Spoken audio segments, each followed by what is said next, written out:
Hello, I'm Peter Knight and this is number 10 in our series of short lectures about geomorphology. In this lecture I want to sum up some of the points we've made in the previous videos. I'll talk fast, so use the pause button if you want to read all the text on the slides. The aim of the course was to encourage you to think more clearly about the world around you. This lecture is intended to help you focus your thoughts. We can look both at the basic ideas we introduced and at the case study that we used to illustrate them. The basic issues can be reduced to physical parameters and human parameters, but it's important to recognise that these overlap. Our starting point was that the landscape develops from the operation over time of processes that are controlled by the physical environment, and that landscapes change through time. We can relate this long-term development of landscape, and everything else we covered in the course, to an established body of geomorphological theory. For example, you should be familiar with Davis's cycle of erosion. Davis provided an explicitly time-dependent framework for understanding how landscapes evolve. For him, form was specifically related to stage of development. Other theories have focused on time-independent frameworks, for example, Hack's idea of dynamic equilibrium. Whereas Davis saw the landscape progressively changing from stage to stage, Hack argued that process and form would reach an equilibrium state.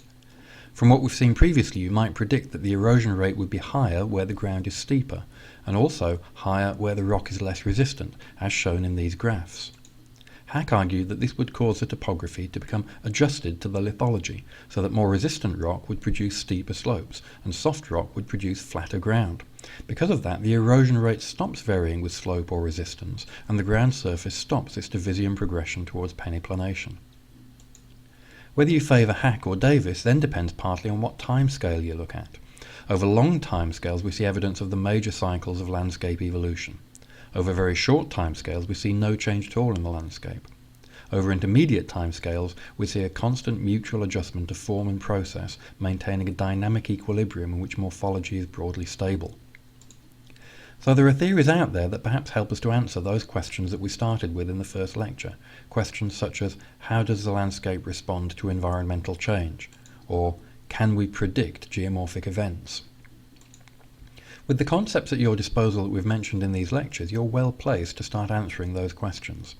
Let's look at some of the key points that we've made so far. Landforms are created by geomorphic processes. These processes are controlled by driving forces such as gravity and environmental factors such as temperature that control both the processes and the properties of materials. These controls are included in simple equations that describe a wide range of geomorphic phenomena which you've encountered previously.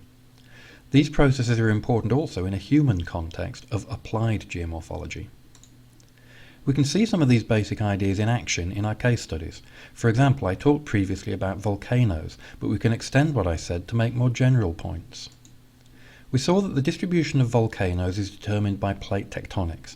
From this we can make the more general point that the geography of geomorphology is controlled by big planetary forces.